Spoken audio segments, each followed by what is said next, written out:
Hi, everyone. Welcome to the Real Estate Private Equity Show. I'm your host, Ava Benesocky, and I'm joined by my co-host, August Biniaz.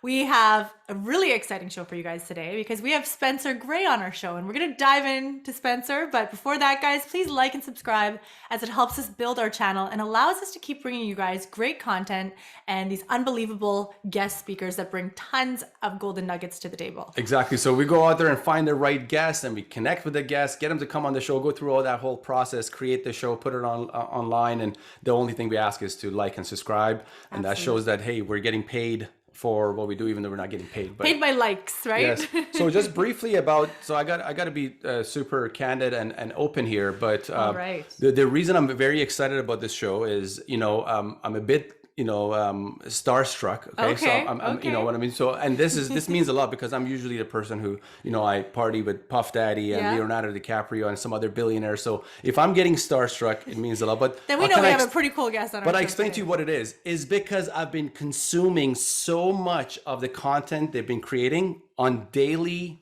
basis in the morning, in the car, if I'm in the car, at night, at all the time. So I'm consuming so much. I feel like I know the person. I'm just excited to have, Spencer on our show. So just want to kind of briefly say that. So. Yeah, absolutely. Actually, before the show started, I was telling Spencer here how August and I kind of have a competition on who listens more to Spencer and who we kind of test each other on some of the golden nuggets that you put on your show. So. I just feel like they're like my knowledge funnel. They're out there gaining so much information from all these different platforms, particularly related to real estate, private equity, emphasis on multifamily. But then I'm going in there, not only I'm seeing where they're getting their information from, but they also put it in a concise way for us. So for someone who's been in real estate for the last 16 years, somebody who manages a real estate private equity firm, I gain most of my real estate knowledge, or a great portion of it, from the Gray Report. So super excited to have him. One of the most underrated podcasts, YouTube shows, and reports out there. In my opinion, they should have millions of views. I bet you in a year, 5-year time, they will have 1 million views. So why don't we dive into it, guys? Everyone's like, hey, tell me more about this Spencer guy. Tell me more about him. So I'm going to quickly introduce Spencer. Spencer Gray, and his role as president of Gray Capital. Spencer focuses on investment strategy and driving forward the vision of Gray Capital, a multifamily real estate investment collective. Since founding Gray Capital with his wife, Alex, Spencer has been involved in over 1.5 billion in transaction and currently controls over 500 million in multifamily real estate. Spencer is also CEO of Gray Properties, LLC, a commercial real estate focused family office. Now, Spencer has 16 years of experience in a variety of real estate investing strategies since buying his first investment property just prior to the great financial crisis. Prior to pursuing real estate full-time, Spencer worked as a recording engineer and audiobook producer before founding and eventually selling Sugar Creek Hops LLC, the largest hop brokerage in the Midwest focused on the growing craft beer industry. In his free time, Spencer enjoys either spending time with his daughters, Isla and Rooney, or in the outdoors, fly fishing and bow hunting. Amazing. Guys, we believe this interview with Spencer will bring great value to both passive and active investors looking to learn more about why family offices invest in multifamily and the macroeconomics of the current real estate investing space. Without further ado, Spencer, welcome to our show. Welcome, Spencer. Hey, Ava, August, that was an awesome intro. I'm incredibly flattered. And again, like I was saying earlier, it's very gratifying to talk to people who, are getting the Gray Report, or getting value from it. We put a lot of energy into it, in everything we do. So I'm really excited to be here. I've been looking forward to this show, and this is going to be a good one. All right, honor and pleasure. Absolutely. All right, let's dive right into things, Spencer. Talk to us about your background and your start in real estate, please. Yeah, so you might have kind of figured out just from that kind of brief bio that I haven't always just been doing real estate, and I've had a little bit of a non-linear career path, and probably a lot of that was in my younger days, trying to figure out and taking all these passions that I had and tried to figure what is going to be my true path, and how do I wanted to concentrate my energy on. I was and still am extremely passionate about music. I'm a musician, recording engineer. That's all I could really think about. But I've also always loved the idea of being an entrepreneur. My parents were entrepreneurs. I saw them start a very small business when I was young, and they grew that business. And so I always wanted to do something on my own. And I think that I was very fortunate to be raised by some individuals, by my parents, who they brought me up with the right, I think, financial mindset of the standard, go to college, get a job, work a career. That wasn't the ideal route for us. And being an entrepreneur and starting something and controlling something and building something that creates value for others, that always kind of was my dream. But I didn't know necessarily what industry. So I started with music. I graduated from Indiana University, the Jacobs School of Music. I went out to New York City to move out to be with my then girlfriend and now wife, but working in recording studios in New York City, and eventually producing a lot of audiobooks for Audible. I realized I couldn't afford to pay rent in New York City doing what I was doing, and I liked it, but I loved it, but I didn't love it enough to stay there forever. So we moved back to Indianapolis, continued to be an audiobook producer. All kind of while this was going on, though, I kept learning about real estate, and eventually I continued to flip houses, rehabbing older houses in Indianapolis. The first rehab I ever done or flip was even kind of before I went to college. I flipped a house, as you mentioned, just prior to the great financial crisis back in 2006. And that wasn't like the most successful real estate investment, but it was probably the most valuable real estate deal I ever did, because it really planted the kind of seed in my brain that this thing called real estate investing is out there, and it's something that I can do, and it's approachable. It's not rocket science. And I always wanted to do something with real estate, but I didn't know exactly what. So came back to Indianapolis, working for audible.com as a contractor, again, still recording bands, kind of flipping houses on the side to really kind of supplement my income. I liked it. I didn't love it. The grind to just always have to find a new deal and flipping out of it, and then just it being done. But this entrepreneurial bug just kind of kept like, itching. I wanted to do something else, and the house flipping wasn't really doing it for me. And so my then girlfriend, now wife, and one of my best friends, we got together, we were drinking some craft beer, and we said, all these craft brewers are opening up and they're brewing all these beers. And I just read an article that there was a hop shortage going on. And I'm from Indiana. I was in Indianapolis at the time. Like, Indiana is a really strong agricultural state. Why can't we grow hops here? And I wonder if we could sell hops to brewers. And so we started calling up just local breweries and asking them, hey, if I had hops to sell you, would you buy them from me? Whether I kind of grew them here in Indiana or if I could find them for you. And they all said, yes, absolutely. We can't get our hands on it. There's just not enough out there. That would be great. So I got on a plane and flew out to Yakima, Washington, and started just meeting with hop farmers, really kind of just banging on, farmers' doors out in Yakima, started networking. And eventually we built out really the largest hop brokerage firm in the Midwest, really the largest firm that was outside of the Pacific Northwest and New York City, selling to brewers all over the country, almost every state, exporting internationally. We had the largest hop farm in the state of Indiana, which wasn't a big success because the climate is different. It's not as economically feasible to grow hops in Indiana. We learned the hard way, but the brokerage side was very successful. So we sold that business in around 2015, and my wife and I were looking for what's our next thing? What's our next business? I love real estate. And I just started consuming every piece of material I could get my hands on, just digging into bigger pockets, reading books, listening to podcasts, listening to books.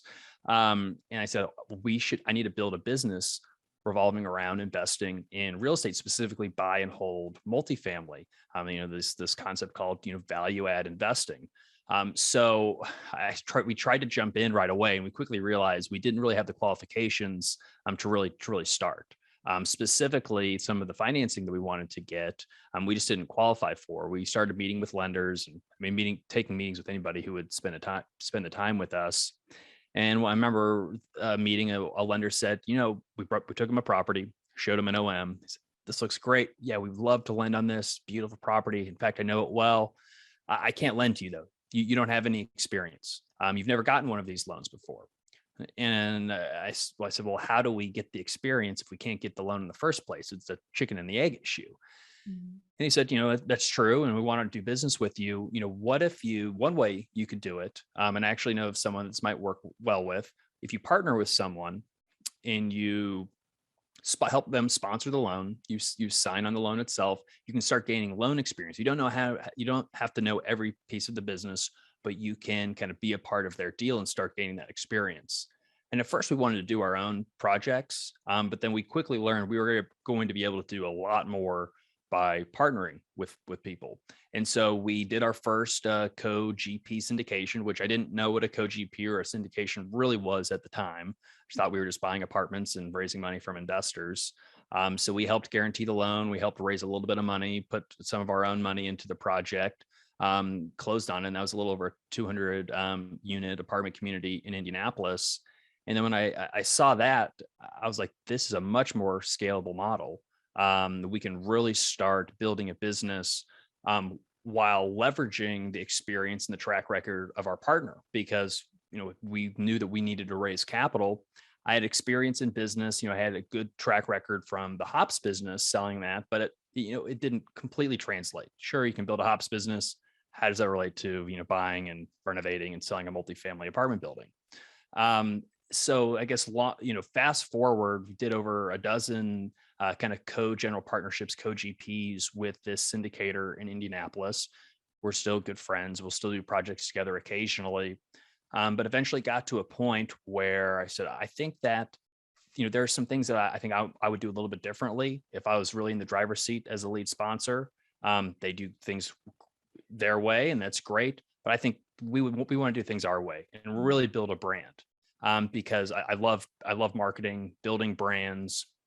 We did a good job building a brand with Sugar Creek Hops. I really wanted to do the same thing. I thought that we could resonate with investors, but really, honestly, more importantly, I had seen how investing in apartments had changed my life and my family's life, and investors that we had worked with. We saw, people were replacing, their income, diversifying away from the stock market into real estate, seeing great returns. And so I don't think there's that many people who really know about this. And I'm just passionate about getting more people into this space.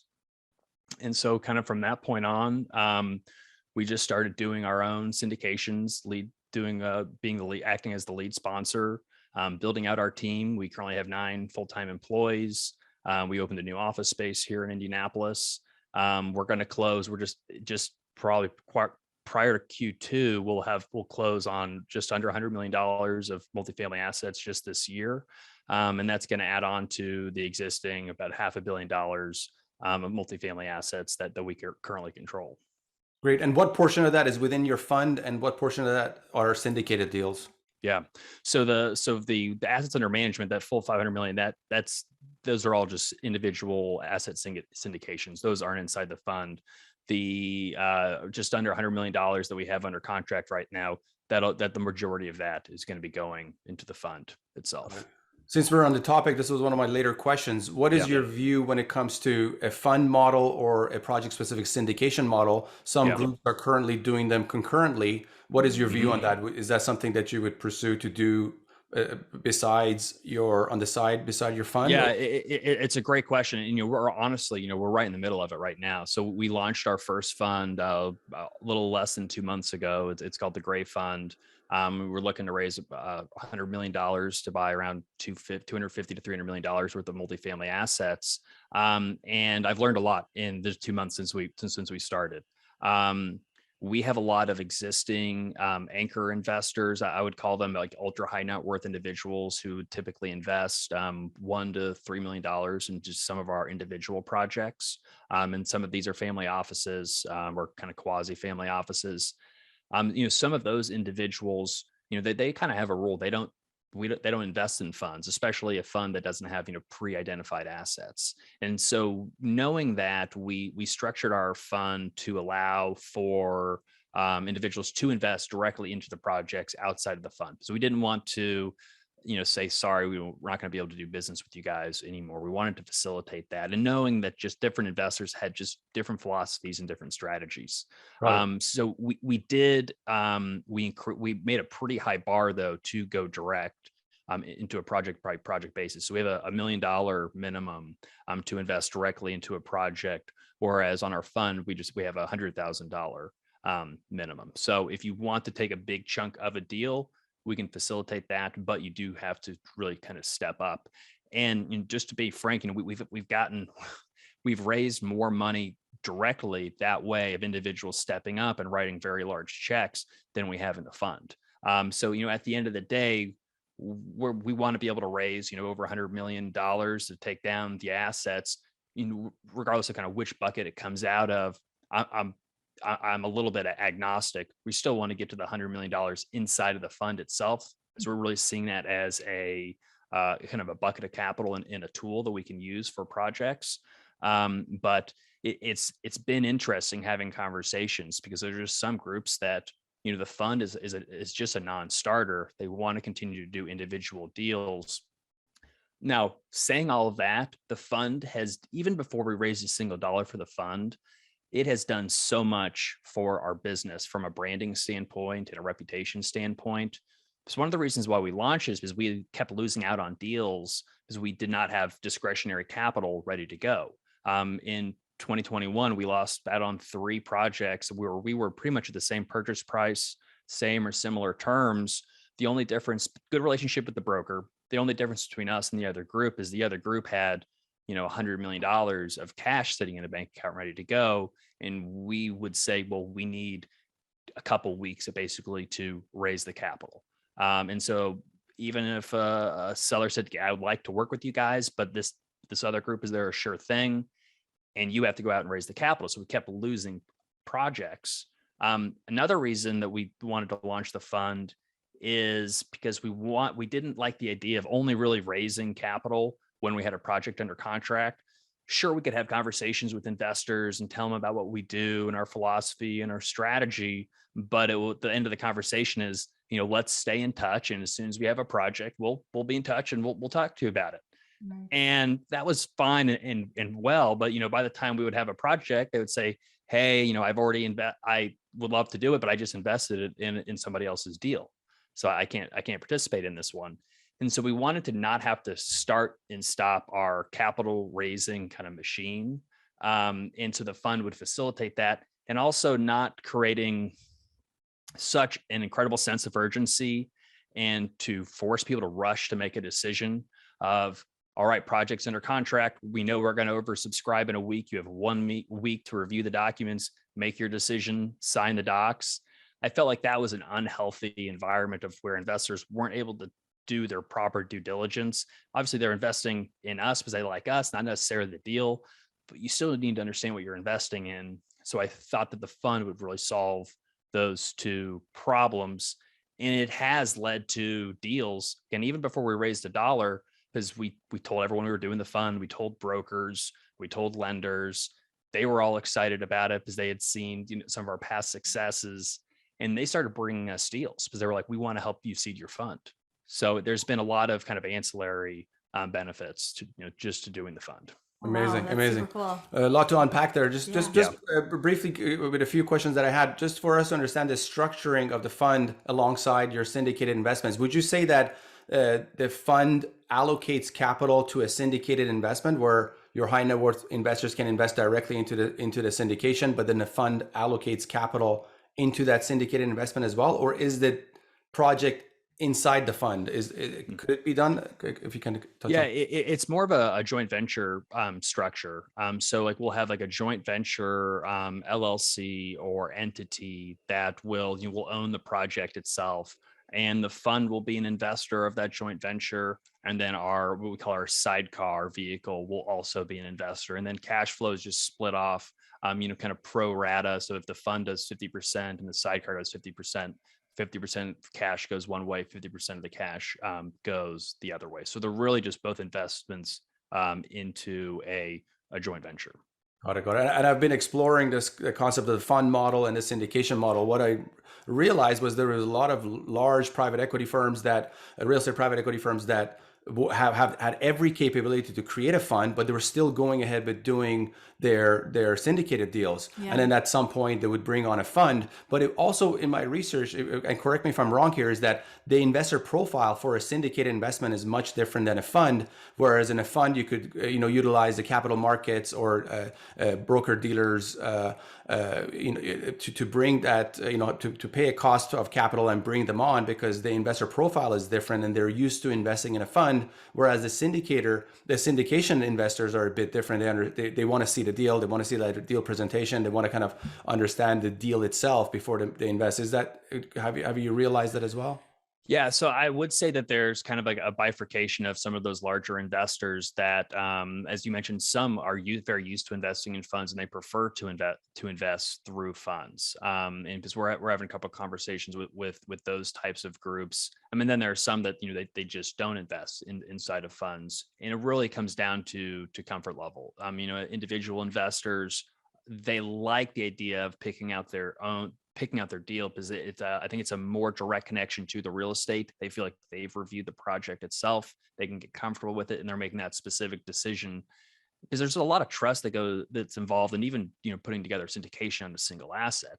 It's another level of trust to say, I am going to allow you to pick the assets as well, and I don't necessarily have a say in it. I know you may have a strategy and criteria, but it's kind of up to you. And how do I know you're not just going to pick some property I would have absolutely no interest in? Some of the very large groups, they don't have time to underwrite every single opportunity or research every single opportunity. And frankly, they admit that we're not the experts in that. We have a specific skill set, whether that's, portfolio management, wealth management. They may understand the public markets well, but they're not necessarily real estate experts. They're partnering with us because we're the expert. We are the real estate experts. Now, to your question of, kind of using, using kind of broker dealers and bring, extra capital. And I think that could be, applied either to just a single asset syndication kind of deal by deal or a fund. Because, we've had conversations just with individual projects that were, large equity raises that we kind of wanted to cast a wide net. And so we were having conversations with equity brokers. So it really could, I think, apply to kind of either structure. Amazing. And I'm just going to kind of go back to your initial, start in this space. And you're talking about, being with your wife and business associates, and you guys are trying to, having drinking a beer and then trying to solve a problem that exists. But that just speaks about your entrepreneurial spirit. Now you brought that spirit to the real estate space, but that kind of brings us to our next question. You talked about also brand building and items as well. So it's incredible what you guys have done with your the Gray Report, the YouTube, the podcast show, but kind of brings us to our next question here. If you like. This one here? Yes. Okay, sorry, I just wanted to make sure. We were going to mention, Spencer, our team here at CPI Capital, we literally live, eat, sleep with real estate private equity with a focus on multifamily. And we try our best to consume a great amount of content about our sector. And when the Gray Report started, we noticed you guys right away. And what was shocking to us was the tremendous amount of knowledge you guys have. I'm like, oh my God, these guys are so smart. But how much content you guys were creating and the fact that you just kind of came out of nowhere. So talk to us about, how did the idea come about for the Gray Report? The podcast, YouTube show, and the amount of research that you and your team need to do every day to be able to bring us such, so much value to your audience and put so much content out there. Yeah. Well, and again, I really appreciate that because it is a lot of effort that goes into it. But it again started kind of as a problem. I was just personally trying to stay on top of where the market was. And I loved reading a lot of the research reports that, whether it's the kind of the Yardies or, the CBREs, the brokers, all of these groups that are putting out these really Marcus and Millichap, all these like in-depth research reports that would come out. But I kept finding old reports and I was trying to stay on top of it. I realized they weren't doing a very good job of kind of getting that information out there and really disseminating the information. And as we were Deciphering it even. exactly, I mean, they were just, posting it on their website that you'd have to, go through and click 15 times to actually find. And then sometimes it was just the data. There wasn't really any context. Some have gotten a little bit better. Some are just kind of part of the course. And I got together with my team at the time, which we were much smaller. I had just brought on somebody. His name is Matt Bosnagel, who much of the credit for the Gray Report and the newsletter, goes to him. He's the one that's doing a lot of the research and is really kind of aggregating that report.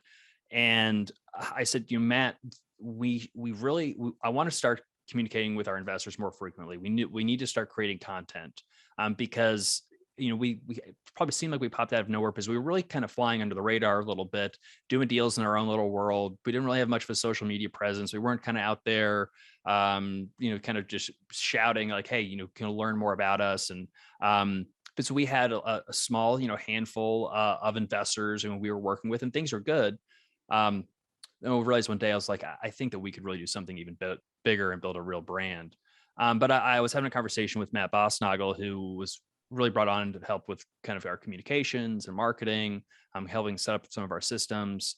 And I said, I want to start a newsletter, and we can create a recurring content just by going out there and aggregating all of the good information in the reports that are coming out, because I keep finding these old reports that I didn't see. But if we're actively going and finding this and bringing it and sharing it, I think we're going to be able to create a lot of value that way. And so the way that we do it, it's a combination of just manually knowing when and where that these groups are posting this information, as well as just developing a pretty in-depth just a series of RSS feeds that are feeding in from a variety of sources. So anytime anything comes up related to multifamily, commercial real estate, or real estate in general, that gets flagged, we review it. And then if it makes sense, and if we think that it fits the report, we want to include that. We also started including some of the key, just market metrics that we thought that were important for multifamily investors to kind of keep an eye on. And so that's as simple as, where the 10-year treasury is, on a given day, where are mortgage rates, being quoted, what is the yield curve looking like, and even though what are cryptocurrencies and some other commodities that are a little bit more macro, but still kind of go into the whole kind of the thesis and help us kind of figure out kind of where we are and maybe where we're going. Right on. And you guys have done a tremendous job. And Matt, please tell Matt I say hi. I will. He puts in a lot of time, and Yeah. He does a really good job. And then part of what we after the newsletter, we break it all down on the Gray Report YouTube show, and which we've converted into a podcast as well, which is really helpful to not just kind of, hey, here's the report with it's 48 pages of data, but let's kind of pick and choose what we feel is really important, Right. discuss it, kind of analyze it, and just give it a little bit of context that I think is helpful and more consumable. And then it also allows, whether it's a potential investor, partner, industry, colleagues, to understand where our mindset is as well. And so you can go back over the last thing, we've been doing it for about a year and a half now. You can go back, throughout the pandemic and see where our mindset was and what we were thinking about the market at that given point, because a lot of it is more kind of transient, because it's much more like what's going on today. You can go back and hear what we thought about, in March of 2020. Got it. All right. I got a direct kind of a shotgun question at you here. Why multifamily, short-term, long-term? Give us your thesis. Yeah. So bottom line, everyone needs a place to live. That's just housing in general, but housing has an inelastic demand, whereas no matter the price of goods, it's a good that people will always need. So that's just like a very solid foundation. It's not something that's going to go out of style anytime in the near future. So that's kind of just, residential real estate, homes. Then looking at the supply of those homes, we just have not built enough housing in general over the last decade post great financial crisis. That's also in conjunction with a large demographic shift that we're kind of 3/4 the way through right now, which is millennials, which is now currently the largest demographic cohort are in key renting. They're renting years, so typically kind of early 20s through kind of mid 30s, and that's continuing to extend out as homeownership becomes more and more unaffordable. So in general, residential housing has been an excellent investment thesis because some of those drivers. And why multifamily, I believe, is the best vehicle to take advantage of that are the efficiencies, the economies of scale, and the ability to force appreciation through that investment. So because doing one, I mean, you guys know this, doing one multifamily transaction of a 200 unit apartment community is a very similar amount of work than transacting on a 2 unit, 4 unit, 5 unit property. Certainly there's some zeros that are attached on the end, but the analysis of, is this a good investment, running the numbers, it's not incredibly different. You have a slightly more complicated model, but you don't really need one to figure out if it's a good investment or not. Have the ability to have on-site staff to manage those properties makes it much more efficient rather than having a scattered team that's kind of managing houses all over a city. And then also just think about from the simple standpoint of, you're going to have 20 to 30 units under one roof versus having, 1 unit under a single roof. I'd rather have one roof to replace rather than, 30 or 50 roofs that are all in different locations that you don't have people on site to track and see what's going on. And the financing is better also. And so a lot of what we're doing, especially in the past couple of years, is, we're kind of shorting the US dollar, with residential real estate, using debt and letting the growth and inflation kind of destroy that debt away.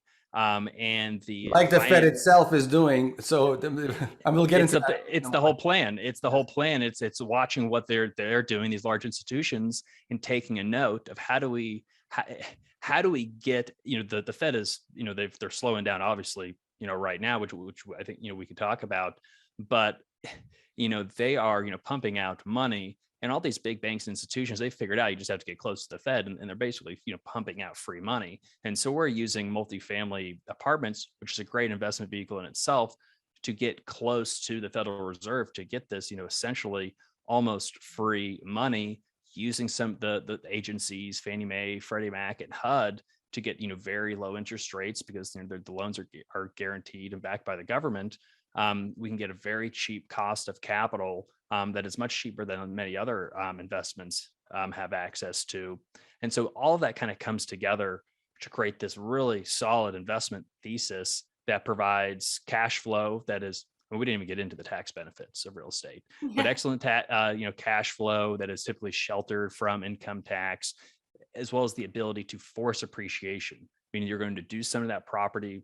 And as you increase the income or the net operating income through increasing revenue or decreasing expenses, you see a direct correlation between the value of that asset. And so it takes the speculation out of it, and you can really take control over the course and success of that investment itself. Yeah, and currently this only really exists in the United States and in a certain regions within the United States. I've been researching the world. This idea doesn't exist, but we'll touch on that. And I wanted to say really quickly, this is the most exciting part of what we do in multifamily, is that value add component, and how you can force appreciate the value of the asset by by millions and millions of dollars. Yeah, absolutely. And just showing those numbers to investors, the excitement you see in their eyes. I mean, it just we're in the business of increasing NOI. That's what we're investors. I just a quick example of that. So we have it's a pretty large 290 unit property kind of near South Bend, Indiana, and it's nice. It's a luxury A-class apartment community. All we did was we had a model unit, so nice 3-bedroom model unit, and the property is like 98 to 99% occupied all the time. We're like, let's get rid of the model unit. It charges around, I want to say, just around $2,000 per month. I mean, it's nice, 3 bedrooms, direct access garage. The value, we put a cap rate under the income that it would come in that year. We were adding over $600,000 of value to the asset just by taking a model unit and turning it into a rental. Wow. I'm like, it's easy as that. We just have to list it for rent, and we've created over $500,000 of value just like that. If the properties were valued like single family homes, just on a comparable basis, it wouldn't have increased the value at all, because you would just look at, what did the last apartment building sell for, and it'd be valued like that. Yeah, Yeah, yeah. absolutely. And a lot of people talk about reading Rich Dad Poor Dad and it being the kind of the light turns on. If you understand NOI and the cap rate and that calculation, how these assets are assessed, Yes. you know the light will go on. Yes. Why Take the multifamily? income approach, not the comparable approach. Exactly, Exactly. exactly. Exactly. All right, let's switch the conversation here. Talk about politics, inflation, interest rates, the macroeconomics. I recall you speaking on this subject that the Federal Reserve actually likes inflation because of the debt the U.S. government owes, and if the U.S. dollar devaluates, then they owe less, right? So please give us a crash course on this concept of inflation and how the Fed actually likes inflation. Yeah. Well, so, first, just disclaimer, as everyone just heard, I'm not an economist. I was a music major and I was a hop broker, and now I'm into real estate. But economics is a passion of mine, just trying to understand it and just this pursuit of knowledge so we can make better decisions and understand this world that we're living in. But what you said is absolutely true. The Federal Reserve, the United States government, which are really two separate organizations. The Federal Reserve is a private organization, not directly, controlled. There's some oversight from the federal government, but it's a private organization. They're in control of, the U.S.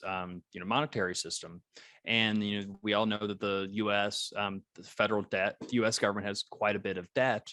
And by keeping interest rates low or really increasing inflation, as you increase the supply of dollars into the system, I mean, it's relatively, simple supply and demand, the value decreases as that supply increases. And so if you have a significant amount of debt, one way to kind of get rid of it is just devalue the debt. You can print new dollars that make your debt worth less and less and less. And so the Federal Reserve, they're playing this balancing act. Because their two mandates are full employment and stable prices. So as low as employment as you can get, and stable prices, usually meaning relatively not extreme inflation and not volatile movements in inflation. But really, they don't mind higher levels of inflation. They've been hoping for and trying to create higher levels of inflation for the last 12 years. Since the great financial crisis, they have been, have had interest rates considerably low. We had quantitative easing, which is when the Federal Reserve buys mortgage-backed securities and other types of bonds and treasury bills to essentially pump more money into the economy, hoping to increase inflation so that debt will be reduced in value. Now we find ourselves in a situation where they've actually caused inflation because they weren't really good at it for the last decade or so, but because of COVID, supply chain bottlenecks, the massive amount of just money that was created on the fiscal side of where just governments around the world, spent a lot of money in COVID for, a variety of reasons, some probably good and some probably weren't necessary. That's probably a whole other conversation. Well, at the same time, interest rates were essentially zero. I think, they were 0.05 on the Fed funds rate, which led the 10-year treasury, which a lot of, just residential mortgages and a lot of fixed rate mortgages, that declined to about 0.47%, which is the lowest in record, come down from about 3% back in 2019. So the cost of capital, the cost to borrow is extremely, extremely low, which leads to more spending, because when you have someone that's basically passing out free money, what you do is you typically spend it somewhere.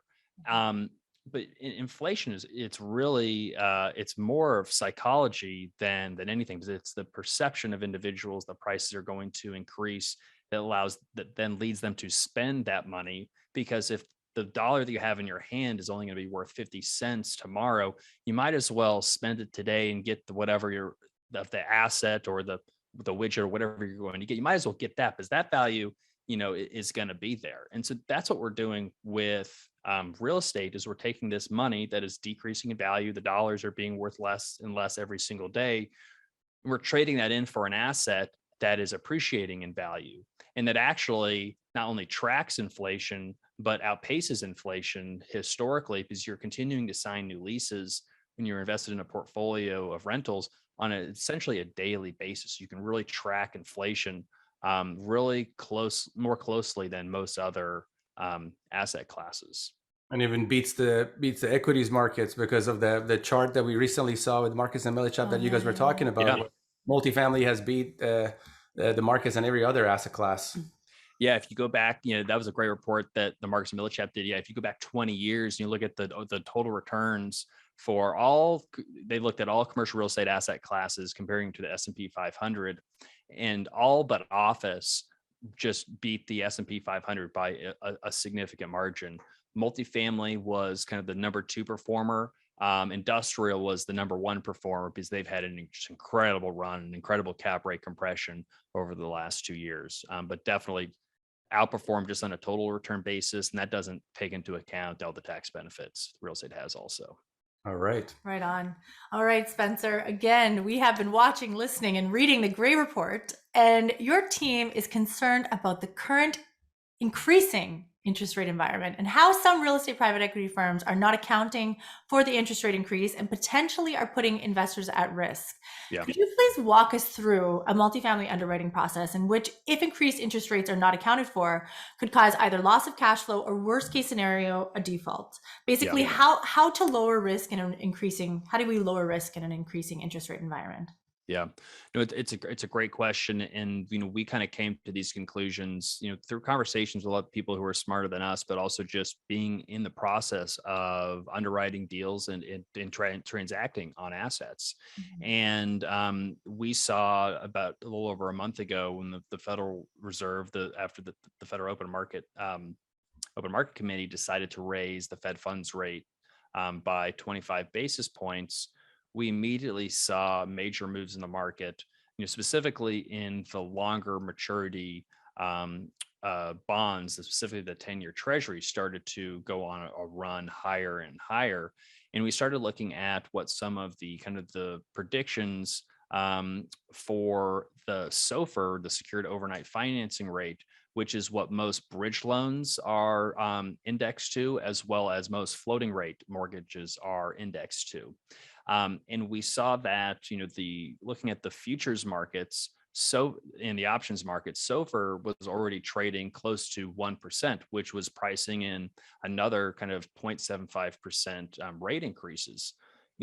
When you're underwriting a property, your lender sends you over a term sheet, and they'll give you the index, and then the spread that they're charging, and they'll should tell you your interest rate. And for many apartment syndicators, they've been using bridge loans, which are shorter term loans, typically with a floating interest rate. You can get higher loan to values typically. They've been very popular the last kind of year and a half, primarily because we saw so much growth in the market. And what the idea is, you didn't want to put your permanent loan on too quickly because there's prepayment penalties associated with longer term loans. You put under a bridge loan, you saw the value increase probably just organically because you were seeing cap rate compression, you were seeing rent growth, and then you're going to refinance that out in after that 1 or 2 years, or maybe you're going to sell the property at that point. And interest rates were flat or they had been declining, and that's what everyone was used to. But then the script flipped. And we saw, okay, we're no longer in a declining interest rate environment, at least temporarily. We're not really in a flat interest rate environment. We're in a rising interest rate environment. And so kind of similar to what we were talking about previously, you want to watch what the Federal Reserve is doing, and you don't want to fight the Fed. You don't want to go against what the Fed is doing. And we were flowing with the Fed during the pandemic with low interest rates, using some of those, maybe bridge loans and floating rate products. But the tides have shifted. And so it requires investors to change their mindset and see, okay, where are things going? And if the Fed funds rate is increased to 2%, up from today, it's at 2.35%, you may be underwriting your interest rate on that multifamily acquisition at a 3.25% interest rate right now. But in reality, by the time you close, you could be paying a 4.5% interest rate. And if you look at the kind of the dot plot, which is what like a lot of the Federal Reserve governors mark as where they think interest rates are going to be over time, there's some up to getting close to almost 3% on the Fed funds rate. And so that would mean that you would be paying an interest rate closer to 6, maybe 6.5. if you had been baking into your model that you would be paying 3.25% over that multi-year period, your cash flow projections would be considerably off. The other element that's going on right now is the amount of growth we're seeing, rent growth. I think the United States grew rents around 15% year over year last year. We saw great rent growth just so far this year in 2022. It's actually even higher than it was last year, which is incredible to believe, but it's represented because of inflation. If there is a time, and I'm not saying that it's going to stop tomorrow, but you can easily make a mistake by over speculating on that rent growth. Syndicators are incentivized to speculate because they're buying at low cap rates, and the growth is required to bring the investment to a point of where it's cash flowing sufficiently, and you're getting the net operating income to a point where you can sell it for a profit. If that rent growth tapers off sooner than we anticipate, and I don't think there's really a lot of data that points to that, but it's certainly a possibility. If you have interest rates that are double what you had anticipated on your underwriting, and you are not hitting your highly speculative rent growth assumptions, you could easily be in a situation where you have very low or no cash flow, even in a situation where you don't have the cash flow necessary to cover that debt service. Not to mention these short-term bridge loans are 1 to 2 years, and who knows what interest rates or the market environment is going to be in that second year. I'm not saying that the market's going to crash and it's all doom and gloom. I'm in the middle of buying real estate right now, but I think that there are ways to mitigate that risk that don't expose you to all of these potential pitfalls, and you're going to give up a little bit of return because you're taking a little bit less risk. But I think we have to follow the first 2 rules of investing, which is not lose money, and then follow the first rule. To me, that's pretty simple.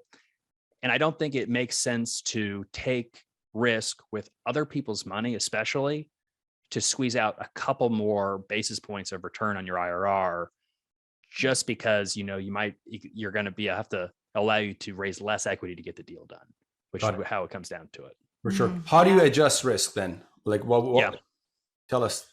Yeah, so there's a couple ways that we're looking at doing that. One is dialing down the leverage. So instead of doing 75, 80, 85% loan to value loans, we're looking anywhere between 55 to 70% is kind of the range that we're shooting for right now. And that's what a lot of lenders will require if you're going to go like with a fixed rate agency loan. You might not be able to get much more leverage than that anyway, because they're kind of seeing the same things. But if you just want as high of leverage, you can still go out to a bridge lender or a debt fund and probably get it. So leverage is one way, and then the leverage is a direct correlation between of risk. So you can dial down your leverage, you're going to decrease risk. I mean, our break-even occupancies when we're looking at lower leverage are in the high 50%, 60% range. The occupancy would have to drop so low before we broke even. The other way is to use either fixed rate debt, so where we're really just removing that variable of interest rate volatility out of the equation entirely. We just don't have to worry about it. It's locked in. You may be locking a slightly higher interest rate than if you went floating rate, but again, that risk is completely removed from the investment itself. Another way to do it would be to purchase rate caps or hedging interest rate movements. And there's really 2 ways to do that. One, you can buy an actual rate cap, which is an insurance product, which you have a couple options to do. That those rate caps are very expensive right now. They typically only last for a few years, and the way they work is it's an insurance policy essentially. So you have to pay a premium, and then if the interest rate hits a certain strike price, that insurance policy will start paying you out the difference between the interest rates. There's another strategy that I'm still learning about, to be honest, but it's really fascinating, which is using options on SOFR itself. So SOFR options, purchasing SOFR options as a way to hedge against SOFR increasing. And what's attractive about this strategy, again, I'm still researching it, is that you're buying rolling options every 3 to 6 months. You're kind of rolling these options over, and then you're pricing them to essentially if SOFR increases and hits that price point that you buy your option at, the payoff is equal to the increased interest over the term of the loan. And so if you are holding a project for 10 years, or your loan term is 10 years. And so you buy your SOFR option basically calculated for the proceeds are going to equal that 10-year period. Rates could rise at the end of the year, hit your strike price. You sell that option, you receive a large windfall of cash, which is equal to the interest payments over that entire period. You don't have to hold the property there's nothing saying you have to hold the property that long. And so you could have the situation where you have an asymmetric return profile if you have this big pop from the proceeds of this options contract hitting, but then still have the option of selling that asset in 3 years, 5 years, or whenever that makes sense. My only issue with that strategy is that I don't think as many investors would be comfortable with it because it's slightly more complicated. And I think investors are, a confused mind says no. And I think investors are trusting us to understand real estate, not necessarily trading options. It's just a different thing altogether.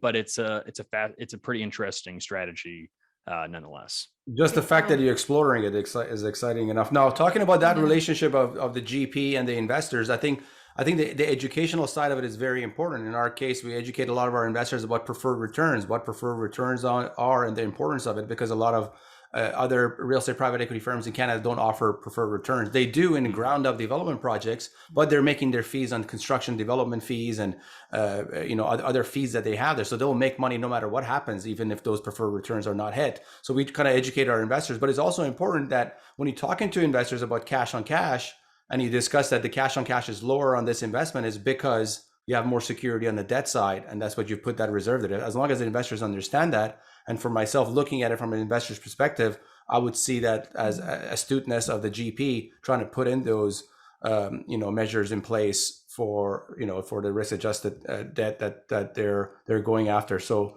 yeah, great conversation. All right, let's get into the next topic here, and I want to talk about the fundamentals of real estate investing, but I got to give a brief story about how I ended up here. So my background is in construction. I started, doing small fix and flips, then eventually got into building single family homes, more on the luxury side. I always wanted to scale. And then I got into ground up development, where I would do single family land assembly. We'll go to the city, do a rezoning, and then build multifamily, but more townhomes for sale, not for rental.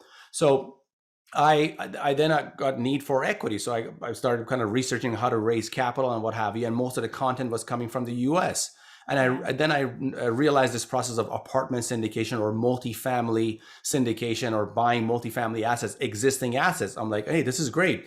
But buy a multifamily asset, is already cash flowing from day one. You do some small renovation, sell it in 3 to 5 years, give great return back to your investors.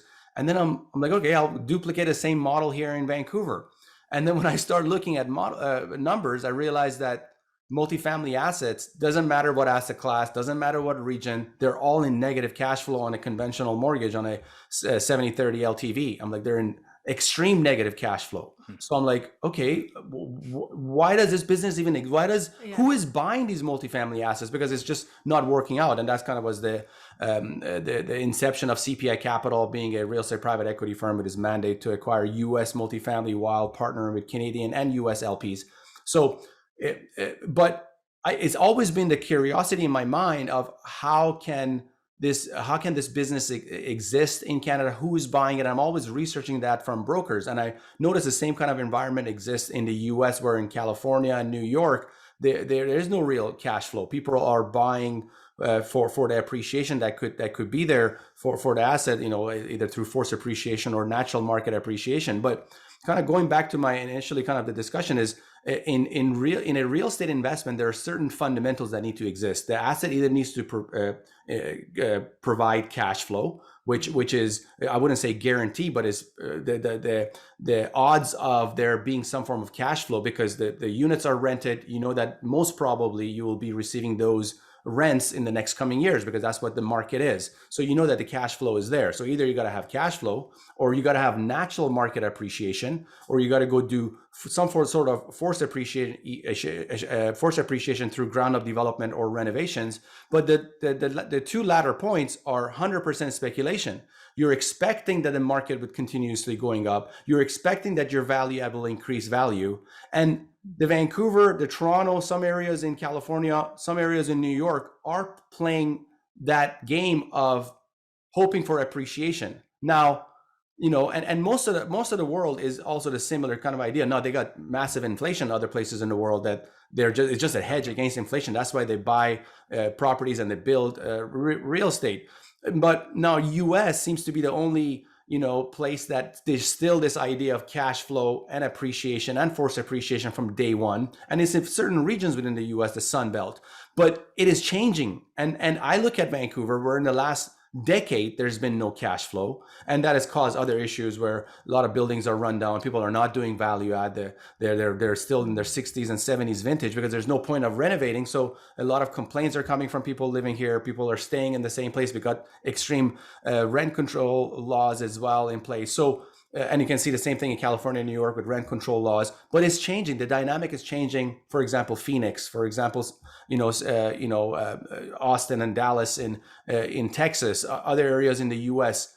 What is your kind of prediction here when it comes to this environment changing? Do you think the same fate that was here for Vancouver and Toronto, two of Canada's largest cities, and California and New York, same kind of large cities in the US, do you think the same fate will be for places like the Phoenix and other regions within the US, and where things are going with the compressed cap rates and everything else we're seeing? Yeah, unfortunately, and I guess at the same time, fortunately, I do think that probably will be the case. And just looking at the amount of capital that is flowing into commercial real estate, specifically multifamily, has been the major factor that is continuing to drive down cap rates. And I think that looking at other examples, whether it is, here in the US or in Vancouver, or even looking over in Europe, where, cap rates have been in the, 3 to 4% range, for years. I don't track Europe that closely, but the cap rates have been low for a very, very long time.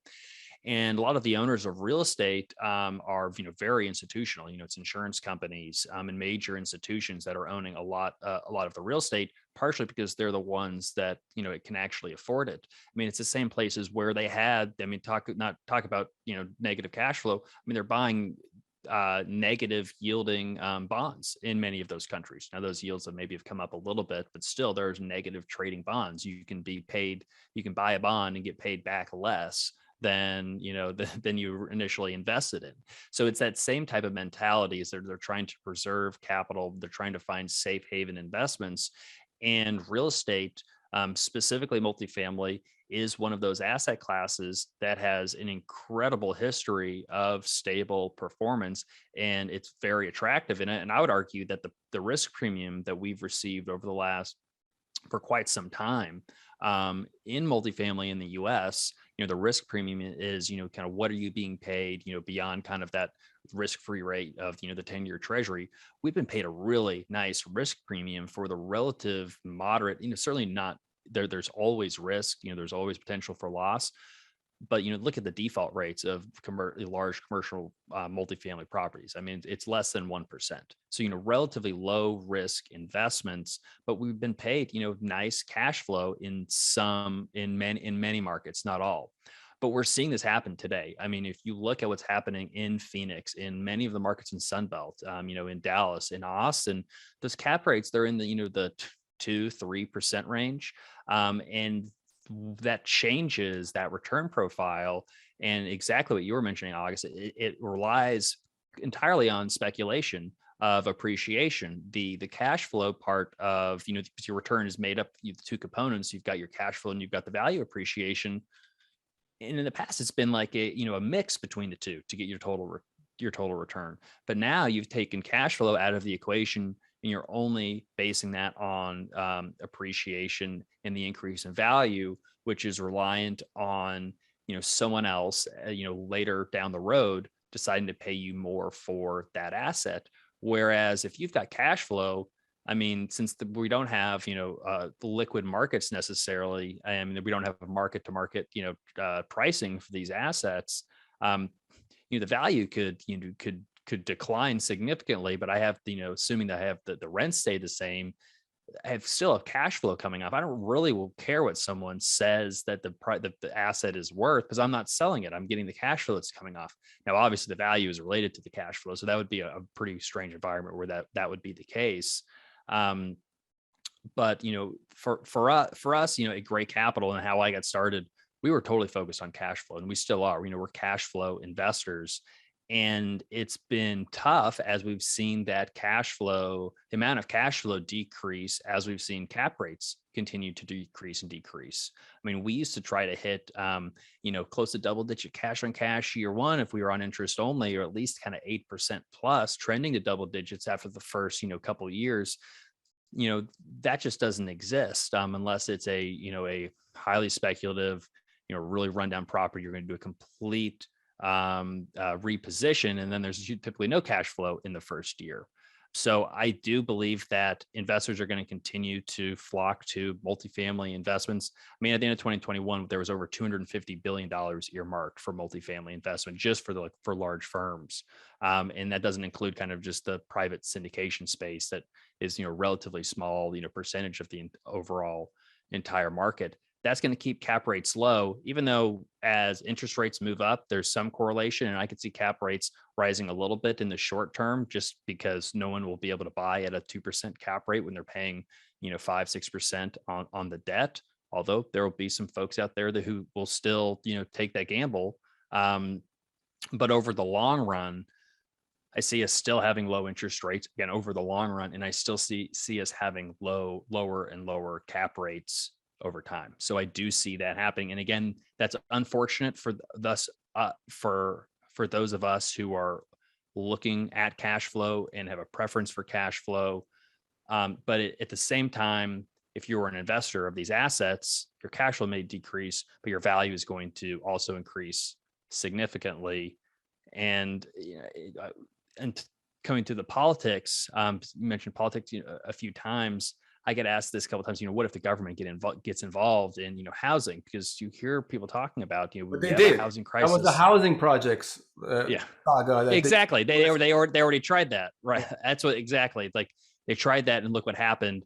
All these buildings that are falling apart that no one wants to live in. Yeah, they tried that before. Exactly. But if the government tries to further regulate housing, I mean, they've already basically announced. I mean, the last year, I forget which Fed governor announced how they've earmarked housing as too big to fail. They're not going to allow the housing industry to crash again. And those types of government guarantees, even though there's not maybe a written guarantee, that decreases risk, especially to institutional investors, and they'll continue to drive capital in. And at some point, different investment asset classes have to be related in terms of their return and their risk. And you can't have multifamily having a low risk investment, but have a high rate of cash flow and return compared to other investments. And so that's really what's going to be happening, is you're just going to see more capital coming into multifamily, increase the price, but decreasing the cash flow that it puts off. Yeah, and one more item I just want to add here is also the unfortunate thing that's going to happen is going to be supply. Supply is going to lower, the same thing we see in Vancouver and Toronto, because this idea of condo conversion. A lot of these multifamily owners, when to rent to value ratios were so low, they started converting to condos and selling these things, so that decreased the amount of supply as well. So possibly happening in California and New York as well. But for the time, I'm going to bypass some of these great questions we have, but because we can keep you all day, we're going to keep him here all day, and maybe ready to go.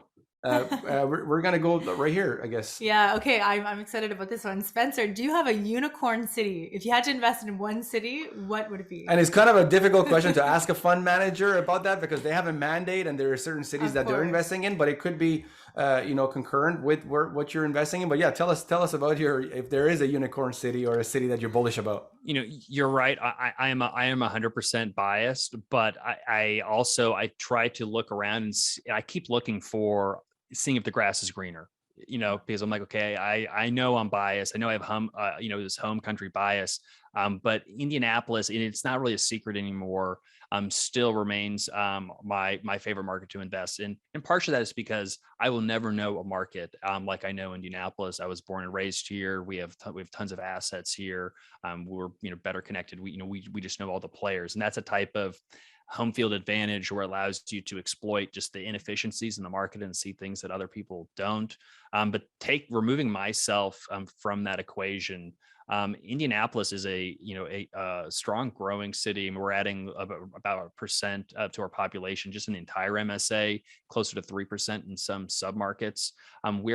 There's more industrial development going into into Indianapolis right now, compared to almost anywhere else in the country. We're building more than Chicago is building, any other major metro. Which is a leading indicator of jobs, which jobs are typically a leading indicator of population growth and wage growth. All at the same time, we haven't built less apartments now than we were in 2012. So like we have not really started ramping up the development. I think that we absorbed 5,000 units of inventory last year, and we only built 2,500 in the entire metro.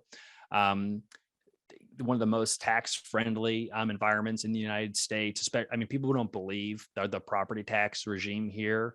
We can really it's illegal to chase property tax sales in Indiana.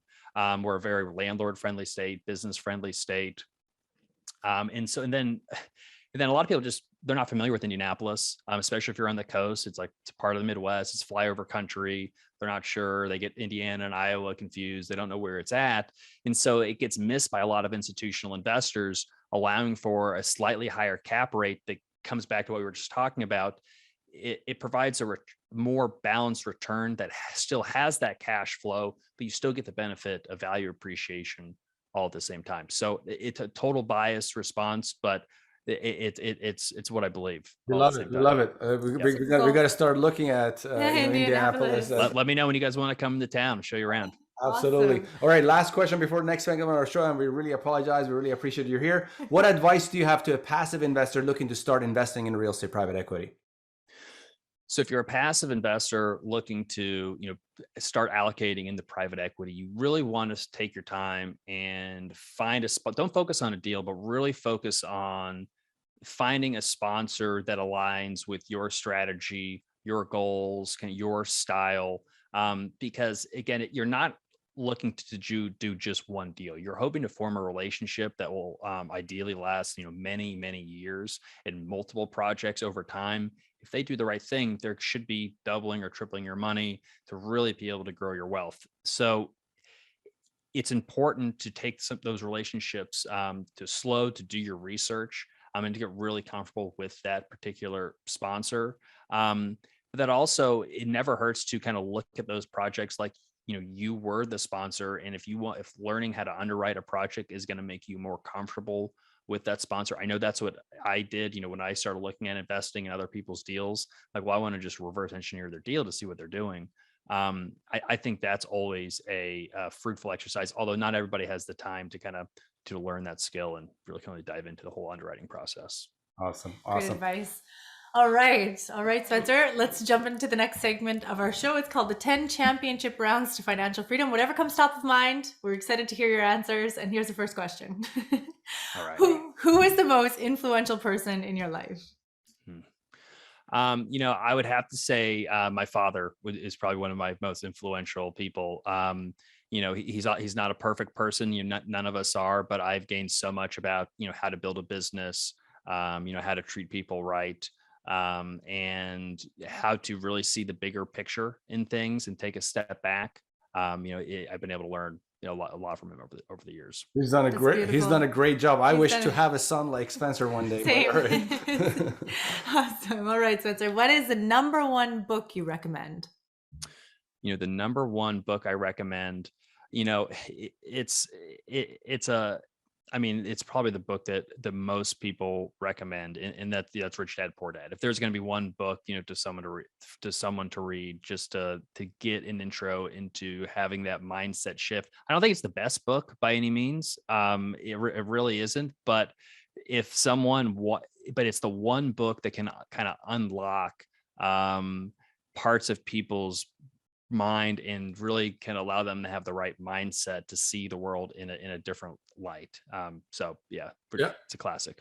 Particularly if you've subscribed to this concept of go to school, work hard, get a job, work there for the next 40 years and retire, then definitely that book will be eye-opening. The Purple Bible. Yep. Right? Yes, exactly. All right. If you had the opportunity to travel back in time, what advice would you give your younger self? That's a great question, because we get into all kinds of, paradoxes with that, because so many of the mistakes that I've made or the different paths have led me to where I am today. So I, but but honestly, I would go back, I would tell myself to work a little bit harder in college. To be honest, I see myself as a pretty kind of work hard, motivated, driven person today. Back in college, I was not the most motivated, work hard person. I remember there was like a whole like quarter went by, and I honestly I couldn't like think of anything I had accomplished outside of Music was your major, man. You just had to rock harder, bro. Exactly. Well, it was too much listening to music, hanging out, right. It was great. It was a lot of fun, but it was more. I wish I could have been a little bit more productive back in those days. All right. Okay, what is the best investment you've ever made? So that's a good question. It's the best investment I ever made. So I started buying Bitcoin back in 2012. And so that is, but I ended up selling a lot of it in about 2013, 2013, 2014. I thought I was the most genius. I thought I was a genius. We follow the rule, never lose money. We did it. We did a great job. We just didn't account for it going up 100x. That's exactly. So yeah, I think I bought it for like my first Bitcoin I bought for like $90 and I sold it for 600. And I thought, it's like 6x my money. How am I going to do much better? Oh, well. Yeah, you don't know what you don't know. Now, what's the worst investment you've ever made, and what lessons did you learn from it?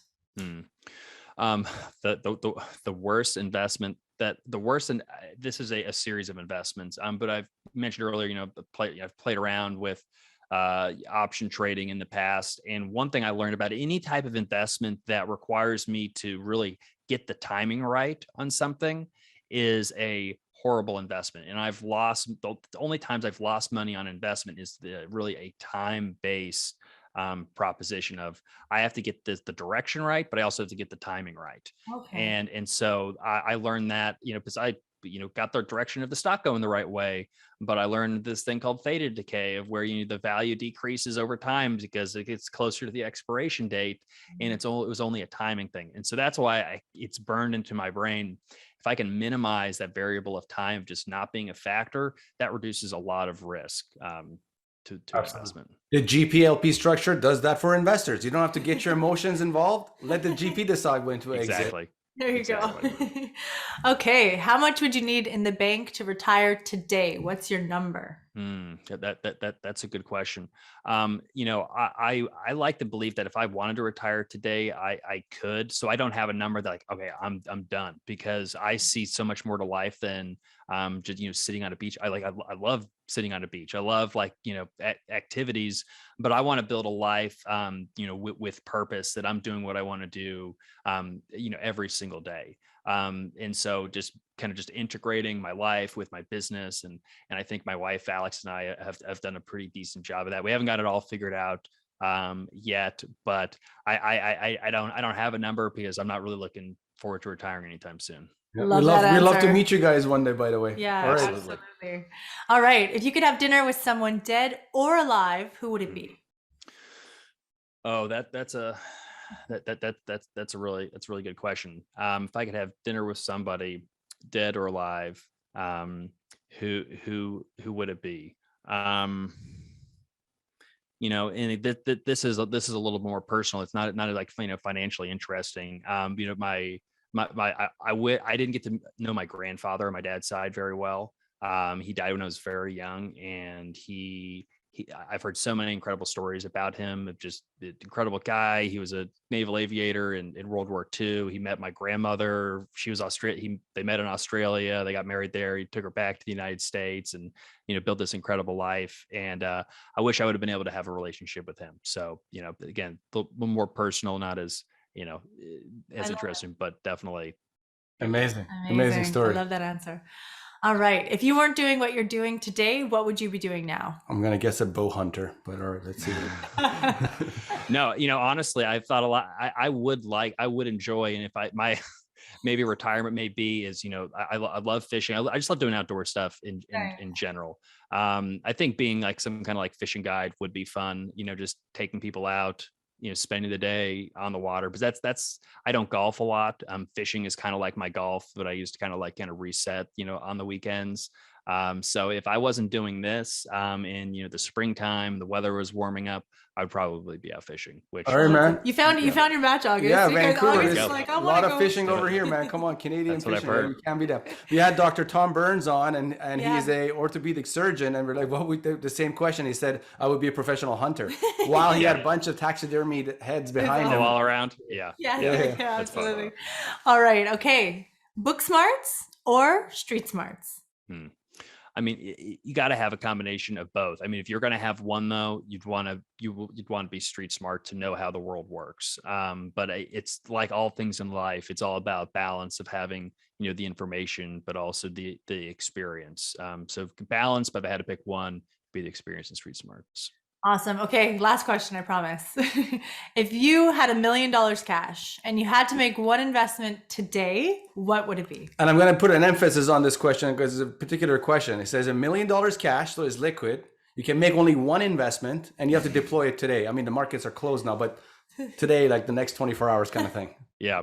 So besides the Gray Fund, I'm going to take the Gray Fund out of it because that's like what I'm like. That's what I'm going to do. I probably would invest in the Gray Fund if I had to deploy it today. Yeah. So if I had to do it today, capital call next week. But if I had $1 million to invest today, this wouldn't necessarily be the lowest risk option. I'll just be honest. But I would look at some kind of options or future strategy against interest, where I basically would buy puts on calls on SOFR or on bonds. I'm assuming that bonds are going to be moving up significantly.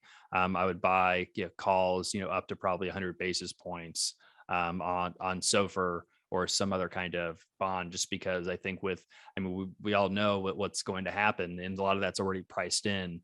And I'm not doing this, so I don't know exactly what the payoff would be, but I think that would be being short bonds right now. I think would be a pretty good position to be in. I look forward to video and content and information coming on the Gray Report about this topic, because I know he's going to research it and he's going to put share it all with together. all of us. All right, amazing. Exactly. All right, Spencer, what is the best way people can reach you?